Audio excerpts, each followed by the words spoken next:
And one of the greatest men in the Old Testament, we read the story in Exodus, is Moses. He's considered the Old Testament Messiah. And Moses became the kind of man he was because of the type of mothers he had. In fact, who Moses was very much determined by the types of mothers he had, because God gave him two mothers. And these two mothers had some similarities in their characteristics and for the roles that they would play in Moses' life. For example, they both loved children. Now that may seem like a given, but not every woman loves children. Not everyone wants, or every woman wants children. But these two women did, and that wasn't a small thing for their day, because Moses' two mothers lived in a society that promoted death. Yes. Come on. Pharaoh had sent out a decree, y'all know the story, that said every male child born to a Hebrew was to be thrown into the Nile and drowned. Every child under the age of 2 and under, had to be drowned in the Nile River. Now Moses' birth mother was a Hebrew, and therefore she had to make a choice. The society in which she lived made it virtually impossible to keep her child. Now she could have decided to simply, watch this, allow Moses to be thrown away or aborted, or she could have chosen death, which was probably the easiest choice for others. But Moses' mother chose life for her child. Can I get a witness in this house? Anybody had your mother chose life in this house? It wasn't an easy decision for Moses' mother. Why? Because it required her to hide Moses for 3 months. She had to conceal him away from the Egyptians. And she lived in constant fear of the Egyptian soldiers discovering Moses, and their attempt, she knew, would be to kill him. Then they would have then punished her entire family for disobeying the law that was sent down from Pharaoh. So choosing life wasn't an easy decision. Then consider Pharaoh's daughter in the text. She knew who the baby was. Exodus 2 and 6, we read it. It says she opened the ark and she saw the baby, and Moses started crying, and she felt sorry for him, and she said, "This is one of the Hebrew children." Tell the Lord, thank you. She knew he was a Hebrew, and she knew her father's decree, and every male Hebrew child should die. She said, "How old is he? He's a baby. He's a newborn. Surely he should be dead." Y'all ain't gonna help me. She knew any of the Hebrew children that lived posed a threat to their national security. Look at somebody and say, "That is just how God is with us." What are you saying, Pastor? The enemy has tried to do everything he could to kill some of us. But what I love about God, he has put a hedge of protection around us. Can I get a witness in this house? What God did for some of us, he just put us in a ark, but he put us under the shadow of the Almighty. And he hid us from the hand of the enemy. Can I get a witness in this house?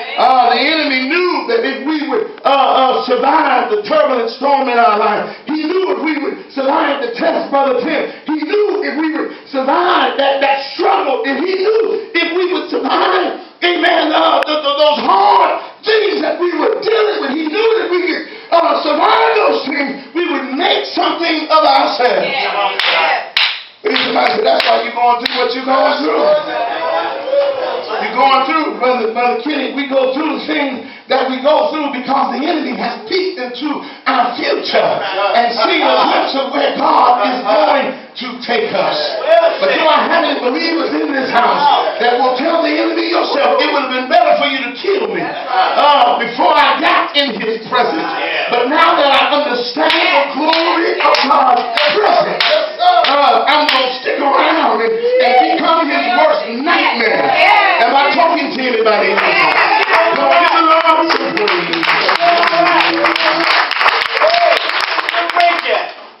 wouldn't have been easier to let Moses die, but his mother chose life instead. Yes. Both mothers lived in a society, watch this, that decreed certain children should live. Believe it or not, we still live in that day. Say amen. Amen. I want you to understand God punished Egypt because it participated in the mass execution of male Hebrew children.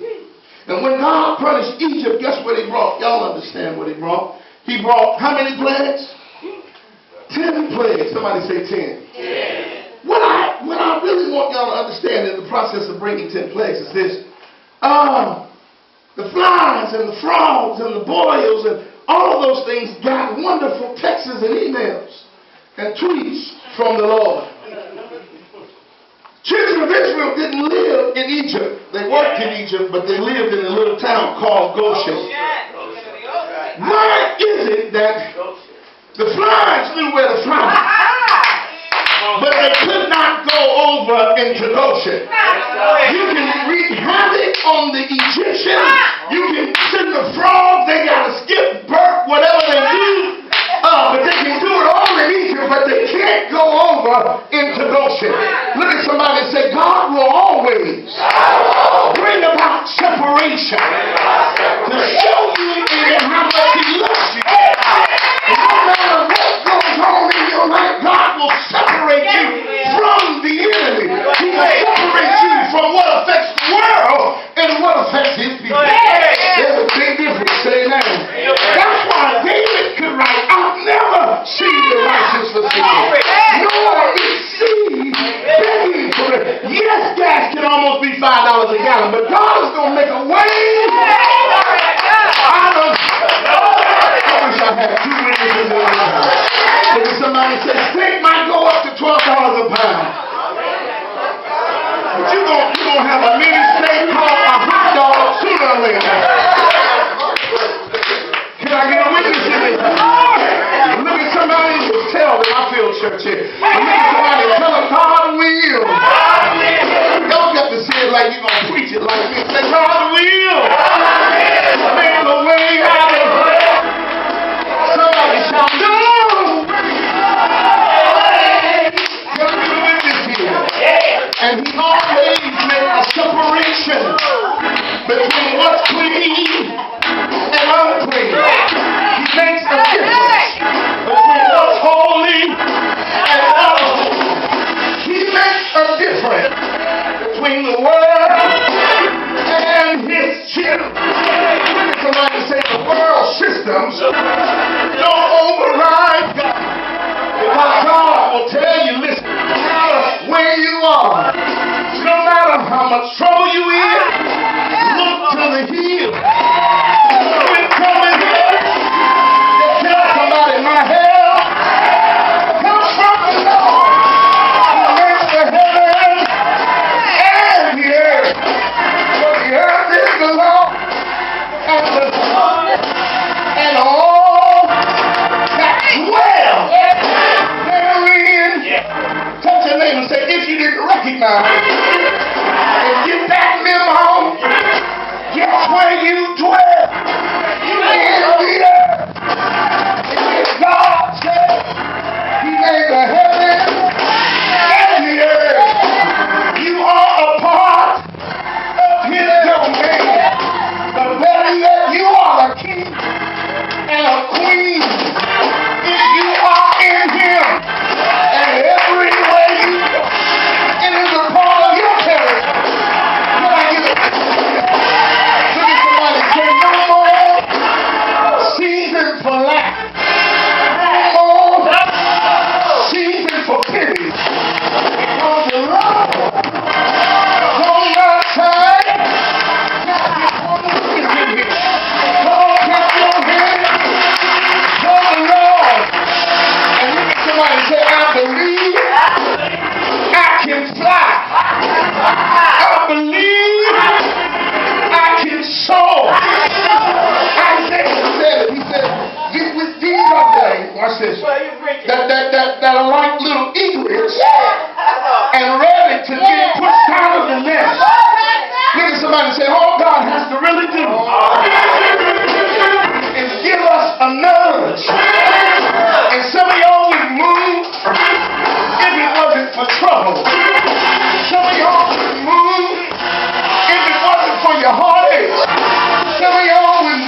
your diversity of all the things that you do.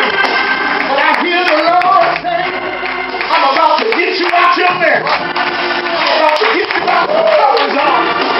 Because you have the ability to soar like an eagle.